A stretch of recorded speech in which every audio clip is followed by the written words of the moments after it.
Il œuvre à travers ma bouche, il œuvre à travers mes pieds, il œuvre à travers ma personnalité, il œuvre à travers mes attitudes. Et parce que je laisse Dieu œuvrer à travers moi, vous êtes bénis. Mais voyez, je pourrais aussi quitter ici. Je ne vais pas le faire, mais je pourrais quitter ici et laisser le diable œuvrer à travers moi et rendre quelqu'un malheureux. Donc nous devons décider à qui nous allons céder. Restez avec nous dans Jouissez de votre vie.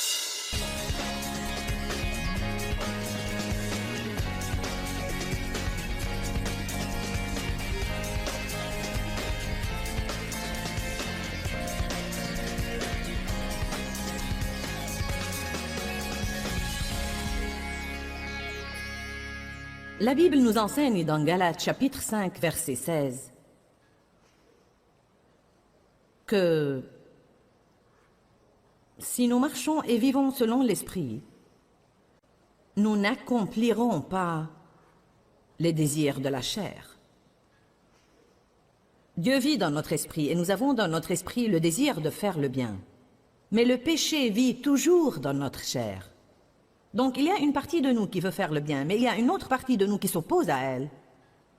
Et cela peut être très déconcertant et même déroutant pour une personne, surtout au début de sa vie avec le Christ, car quand vous êtes pécheur et que vous n'avez pas cette bonne chose qui vit à l'intérieur de vous, bien que vous soyez vaguement conscient de la mauvaise qualité de votre vie, vous ne vous en souciez pas tellement, car il n'y a rien en vous qui lui résiste. Mais dès qu'une personne est née de nouveau, il n'y a rien de plus triste qu'un pécheur régénéré. Amen. Car maintenant vous avez quelque chose qui établit votre culpabilité, qui traite avec vous, qui vous châtie, qui remue constamment à l'intérieur de vous et qui ne vous laisse pas tranquille avec le péché. Mais nous sommes dans une guerre. La Bible parle de notre guerre et le verset 17 dit « Les désirs de la chair s'opposent au Saint-Esprit et les désirs de l'Esprit s'opposent à la chair. » Car ils sont antagonistes entre eux, continuellement en conflit et s'opposant l'un à l'autre, de sorte que vous sentez parfois que vous n'êtes pas libre, mais que vous êtes empêché de faire les choses que vous voulez vraiment faire. Si nous ouvrons un Romains 7 pour un instant, nous allons rapidement témoigner de ce que l'apôtre Paul a dit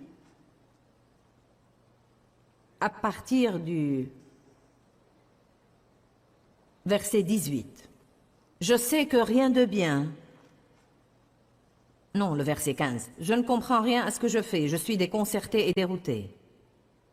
Ce que je veux faire, je ne le fais pas, mais ce que j'aborde faire, je finis toujours par le faire. Quelqu'un peut témoigner de ça? En fait, vous savez, nous passons tous par là, vous êtes régénérés, et tout à coup vous avez cette guerre qui se déroule, et vous commencez à apprendre la parole. Vous voulez faire le bien, et il semble que plus vous voulez faire le bien, plus vous faites le mal. Et vous commencez à penser que vous êtes la seule personne au monde qui ressent ce que vous ressentez. Quel est mon problème? J'essaie de faire le bien. Un de nos plus grands problèmes, c'est que nous nous appuyons sur notre propre force. Et ce que nous devons faire, c'est nous appuyer sur Dieu. Car il dit, en dehors de moi, vous ne pouvez rien faire. En fait, Dieu seul peut nous changer. Nous ne pouvons pas nous changer nous-mêmes. Dieu seul peut nous changer. Donc, il enchaîne pour dire, si je fais ce que je ne veux pas, ce n'est plus moi qui le fais. C'est le péché qui est à l'œuvre dans ma chair. Mais il ne dit pas qu'il n'assume pas la responsabilité, mais il parle de son vrai moi, de son moi régénéré, de la partie spirituelle en lui. Il dit, si je fais ce que je ne veux pas, ce n'est plus le vrai moi qui le fait. Mais il y a quelque chose à l'œuvre dans ma chair qui fait la guerre à cette bonne chose qui est à l'intérieur de moi. Votre chair fait la guerre à votre esprit. Votre esprit fait la guerre à votre chair. Puis dans Romains 7, 24, Paul dit « Ô malheureux et pitoyable et misérable homme que je suis, qui me délivrera de ce corps de mort ?» Il répond au verset 25 « Je rends grâce à Dieu, il le fera. Nous ne pouvons pas nous délivrer. Il le fera par Jésus-Christ. » C'est une bonne nouvelle. Il promet de nous délivrer. Vous n'êtes pas bloqué dans vos problèmes. Dieu promet de vous délivrer si vous mettez votre confiance en lui. Or, si vous essayez de vous délivrer vous-même, Dieu va reculer et attendre que vous finissiez. Car il est un gentleman, et ce doit être soit lui, soit vous. Mais le plan de Dieu est à vous de croire et à lui d'œuvrer. Vous avez un travail spirituel à faire. Vous devez croire, et la Bible dit que quand vous croyez, vous entrez dans le repos de Dieu. Donc ce qui arrive, c'est que vous admettez que vous avez des problèmes.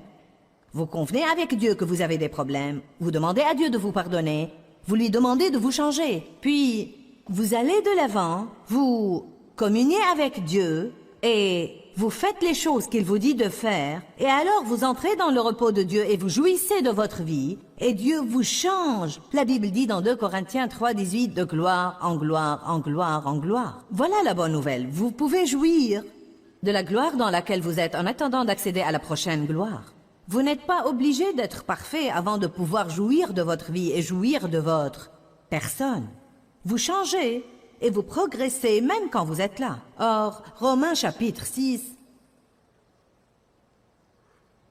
verset 2 dit, « Nous qui sommes morts au péché, comment y vivrions-nous encore ?» Le péché n'est pas mort, mais nous sommes morts au péché. C'est important de comprendre que puisque le péché n'est pas mort, je vais toujours être tenté. Le diable va toujours m'attaquer. Je vais toujours être tenté de faire de mauvaises choses. Le péché n'est pas mort, mais je suis mort au péché. Il y a une partie de moi qui ne veut plus pécher. Dieu merci, alléluia, il y a une partie de moi qui ne veut plus pécher.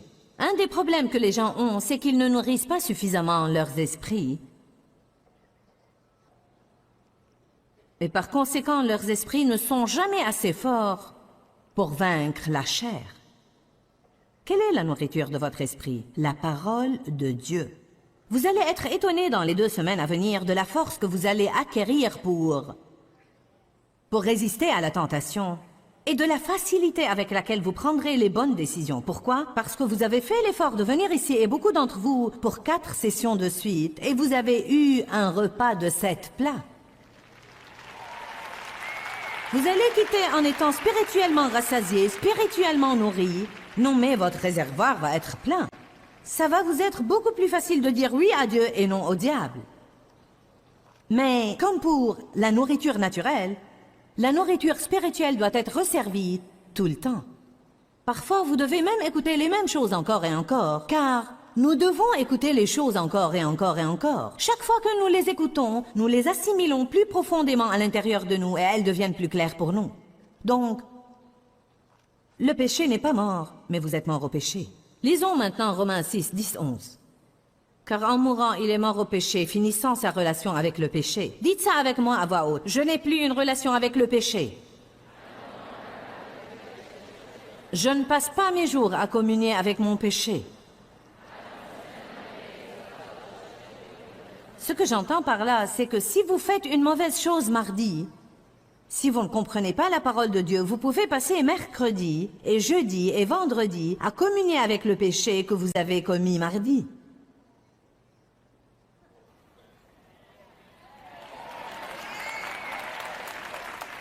Et le temps de parvenir à la surmonter, vous faites une mauvaise chose vendredi et vous passez samedi et dimanche à communier avec ce que vous avez fait vendredi.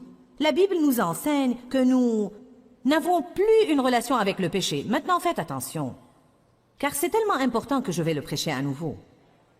Car en mourant, il est mort au péché, finissant sa relation avec le péché une fois pour toutes. Et il est revenu à la vie. C'est pour Dieu qu'il vit dans une communion ininterrompue avec lui.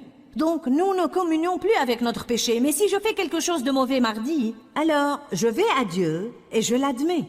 Dès qu'il établit ma culpabilité, je lui demande de me pardonner. Je dis, Dieu, je suis désolé et je veux que tu m'aides. Et si c'est une de ces choses que je fais encore et encore, je dis à Dieu, Dieu, je me fie à toi pour me changer. Je ne veux pas être comme ça. Ce que je ferai mercredi et jeudi et le reste de la journée mardi, c'est de communier avec Dieu. Je ne communie pas avec mon péché, je communie avec Dieu. Et parce que je communie avec lui maintenant, il est motivé à œuvrer dans ma vie et à me changer. Amen? Ne communiez pas avec votre péché. Communiez avec Dieu.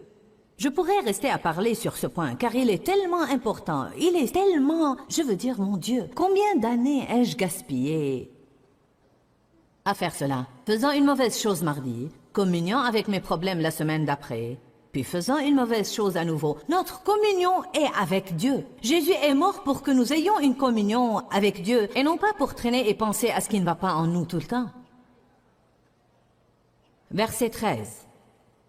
Ne continuez pas d'offrir ou de livrer vos membres et facultés au péché comme instruments d'iniquité, mais donnez-vous et livrez-vous à Dieu comme des vivants revenus d'entre les morts à la vie éternelle, et offrez vos membres et vos facultés à Dieu en les présentant comme instruments de justice. Maintenant, voilà la chose qui est si importante, les choix. Vous êtes mort au péché, vous n'êtes pas obligé de succomber à la tentation. Vous faites des choix toute la journée. Deux façons de vivre vous tentent toute la journée. Vous tente, mais Dieu vous tente aussi.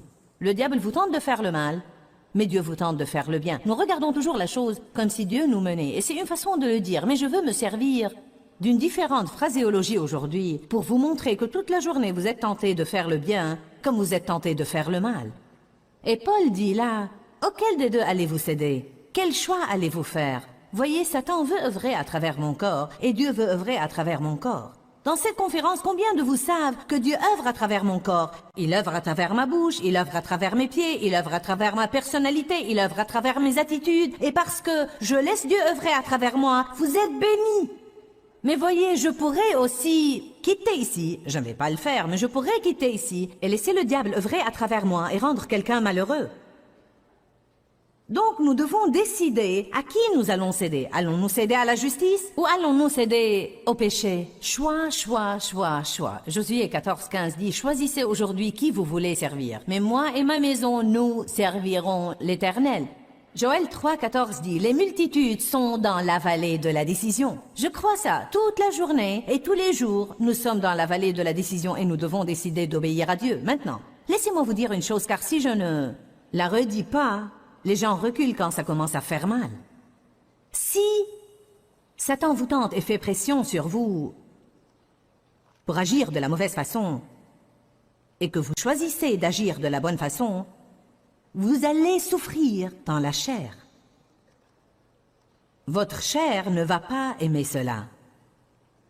Elle va être gênée. Une bonne façon de l'illustrer serait l'exemple du régime. Si vous êtes en train de trop manger et maintenant vous décidez que vous devez vraiment perdre du poids et avoir la ligne, les quelques premiers jours où vous ne donnez pas à votre corps ce qu'il veut, il va piquer une petite crise. Il va vous dire « Je vais mourir, je ne peux pas supporter, je me sens faible, j'ai la nausée ». Je veux dire que votre chair peut vraiment piquer des crises épatantes. Amen. Mais vous savez tous qu'après quelques jours, si vous pouvez y arriver pendant ces quelques premiers jours, votre corps commence à se calmer. Et ce n'est plus aussi mauvais. La même chose si vous voulez arrêter de fumer ou vous défaire d'une habitude ou quelque chose comme ça, c'est la même chose. Non, mais les quelques premiers jours, c'est une guerre totale. Amen.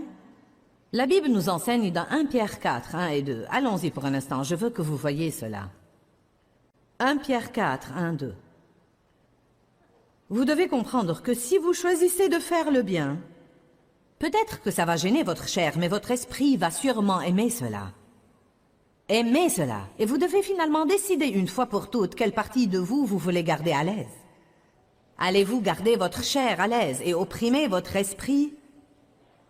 Ou allez-vous permettre à votre esprit d'être libre et être mené par votre esprit et laisser votre chair piquer sa crise à en finir de ça? L'essentiel, c'est que la chair va mourir si vous ne la nourrissez pas. Et une fois qu'elle est morte, elle ne vous contrôlera plus et elle n'aura plus mal. 1 Pierre 4, 1 et 2 ont été des écritures clés pour moi, surtout dans les années passées où j'apprenais ce que j'essaye maintenant de vous enseigner. Il dit, donc Christ ayant souffert dans la chair pour nous et pour vous, vous aussi armez-vous de la même pensée et finalité, souffrir patiemment plutôt que de déplaire à Dieu. Il dit que vous devez vous armer de la bonne pensée. Et la façon dont vous devez penser tous les jours, c'est « je vais faire tout ce qu'il faut pour plaire à Dieu ». Et si cela veut dire ne pas faire à mon idée, je ne ferai pas à mon idée. Si cela veut dire souffrir, je souffrirai. Mais je vais faire tout ce qu'il faut pour plaire à Dieu. Si vous avez ce genre de pensée, vous avez de fortes chances de faire tout ce que Dieu veut que vous fassiez. Mais si vous avez cette attitude, eh bien je veux plaire à Dieu, mais je ne peux pas trop supporter, j'espère que ça me fait pas trop mal.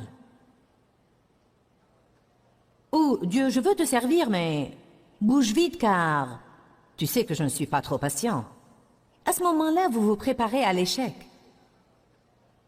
Celui qui a souffert dans la chair, ayant la pensée du Christ, en a fini avec le péché intentionnel et a arrêté de se plaire et de plaire au monde, et maintenant plaît à Dieu, afin de ne plus passer le restant de sa vie à vivre selon ses convoitises et ses désirs humains, mais selon la volonté de Dieu.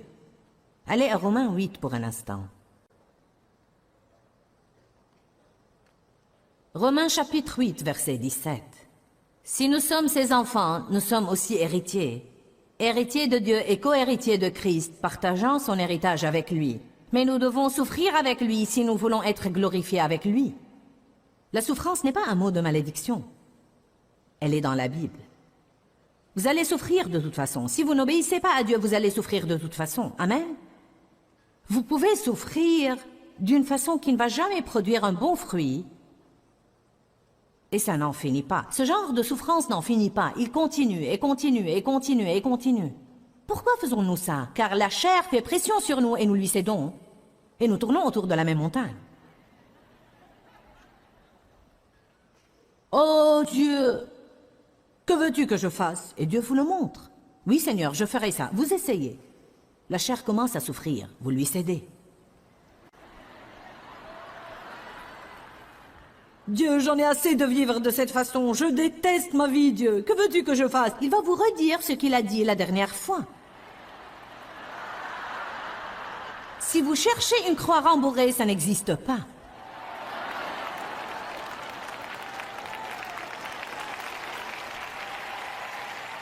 Amen. Combien de tours autour de la même montagne vous faut-il pour le comprendre? Aujourd'hui, c'est un avertissement. Je sonne de la trompette à Sion. Amen. Vous pouvez souffrir à n'en plus finir. D'une mauvaise façon, d'une souffrance diabolique en laissant le diable gérer votre vie, ou vous pouvez souffrir pour un certain temps pour la justice, pendant que vous faites ce que Dieu veut que vous fassiez et vous laissez mourir votre chair. Et c'est un genre de souffrance qui a une fin et qui produit la liberté. Amen.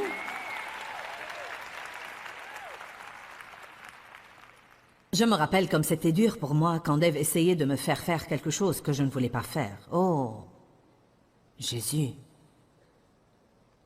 Je me rappelle toujours le... Et comme c'était dur de garder ma bouche fermée. Non, mais de simples choses, de petites simples choses. En fait, je me rappelle quand nous avions fini une partie de notre sous-sol et il y avait une chambre là-bas et un bureau et une salle de bain, mais Dave n'avait pas encore mis les portes-serviettes. Et un matin, je suis venu prendre une douche et j'ai mis ma serviette sur le siège des cabinets et j'ai pris ma douche. Eh bien... Quand je suis sortie, je devais faire un pas pour prendre ma serviette. Et Dave a commencé à me corriger et à me dire que je ne devais pas mettre ma serviette sur le siège des cabinets, que je devais la mettre à côté de la douche pour ne pas avoir à marcher et à mouiller le plancher. Eh bien, vous savez, je n'étais pas d'humeur à ça. C'était un de ces jours-là, et quand je me suis levée ce matin-là, je pensais déjà, Dieu, j'espère que personne ne va m'embêter ce matin, car je veux juste prendre mon café, prendre une douche, aller me mettre dans un coin et passer un moment avec toi. Eh bien, vous pouvez parier en un jour comme ça que vous allez être embêté. Je peux presque l'assurer. Dave est ingénieur à la base et donc, il veut toujours tout gérer à la façon d'un ingénieur. Vous savez, les stores doivent être penchés d'une certaine façon dans la chambre et ceci doit être d'une certaine façon et cela doit être d'une certaine façon. Parfois, ça me rend folle, mais ce jour-là, spécifiquement, je ne voulais que personne me dise quoi que ce soit, surtout pas ce matin-là. Donc, quand il m'a dit que je devais mettre ma serviette près de la porte de la douche pour ne pas mouiller le plancher, j'ai dit, qu'est-ce que ça peut faire si le plancher est mouillé? Nous sommes dans la salle de bain. Il veut que je vous dise qu'il y avait un tapis sur le plancher. Après tout, c'était de sa faute qu'il n'y avait pas de porte-serviette. Je pensais, si tu n'étais pas tellement flegmatique et décontracté, tu aurais installé les portes-serviettes et je n'aurais pas eu un problème. Mais puisque tu ne les as pas installées, ce n'est pas mon problème. J'ai piqué cette grande crise à propos de la serviette. J'étais fâchée toute la journée et le lendemain, je suis allée prendre une douche et il n'était pas à la maison. Donc j'avais un choix à faire. Est-ce que j'allais faire ce qu'il m'avait dit de faire Ou est-ce que j'allais mettre cette serviette sur le siège des cabinets à nouveau parce que j'en avais envie? Allez, ne me dites pas que vous ne traversez pas ce genre de truc car ce n'est pas vrai.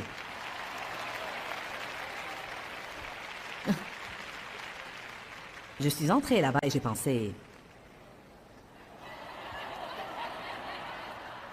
Le diable disait, il ne va pas savoir.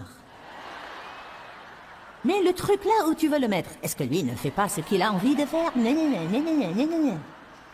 Mais voyez, je savais, combien de vous savent que quels que soient ces arguments au très fond de moi, je savais quelle était la meilleure chose à faire. Je savais ce qu'était la chose la plus excellente. Je savais que la meilleure chose était de faire ce que Dave m'avait dit de faire et de la faire avec une bonne attitude. Amen? Eh bien, j'ai finalement pris la serviette et... je l'ai mise près de la douche, mais je pensais sous la douche. Mais ce n'est pas vrai, on ne peut même pas prendre une douche. Voilà le truc, il m'a fallu 3 jours pour avoir la victoire sur cette serviette.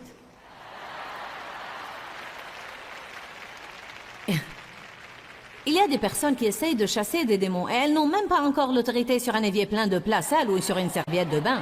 Donc nous devons arranger certaines choses à la maison. Mais je me rappelle, mon Dieu, je me rappelle combien des choses comme ça étaient dures. Mais comme j'ai fait la bonne chose et je n'ai pas nourri ma chair, maintenant je suis libre à ce niveau. Et ça n'a aucune importance pour moi. Où veux-tu que je mette la serviette, Dave? Je la mettrai là où tu veux. Non mais ça m'est égal. C'est comme nous pouvons être stupides. Vous vous retournez et vous voyez les choses qui vous fâchent et elles sont si bêtes, doublement bêtes. Vous savez? Mais quand la chair est bien vivante sur un point donné... je vous le dis, elle peut vous rendre fou pour des choses qui n'ont aucune importance. Donc vous devez choisir de faire le bien et de laisser souffrir votre chair. Et finalement, vous sortez libre de l'autre côté. Donc, choix. Dieu nous tente ou nous mène à faire le bien. Il œuvre à travers notre esprit. Satan nous tente ou nous mène à faire le mal. Il veut que nous cédions pendant qu'il œuvre à travers notre chair. Exemple. Dieu est un Dieu excellent. 2 Pierre 1, verset 3 dit que nous sommes appelés à l'excellence. Nous sommes appelés à être excellents. C'est l'appel sur notre vie, être excellent. Eh bien, nous avons tous besoin d'étudier la parole de Dieu pour pouvoir rester assez fort dans l'esprit pour triompher de la chair. La tentation vient toujours et notre tâche est de lui résister. Vous pouvez être tenté de rester fâché contre quelqu'un qui vous a blessé, mais la Bible nous apprend à pardonner. Faites un choix aujourd'hui de laisser tomber tout ce qui vous gêne de votre passé. Peut-être que Satan vous tente de rester fâché, mais vous pouvez résister à cette tentation par la force de Dieu. Priez pour vos ennemis, et cela vous aidera à surmonter toute amertume que vous pouvez avoir. Pourquoi, Seigneur, pourquoi? Dans ce livret, Joyce Meyer nous enseigne à travers la parole comment être délivré de la confusion. Pour obtenir ce livret gratuitement, écrivez-nous à Joyce Meyer, boîte postale 40095-6300 Larnaca, Chypre. Ou bien visitez notre site web www.joycemeyer.org/fr.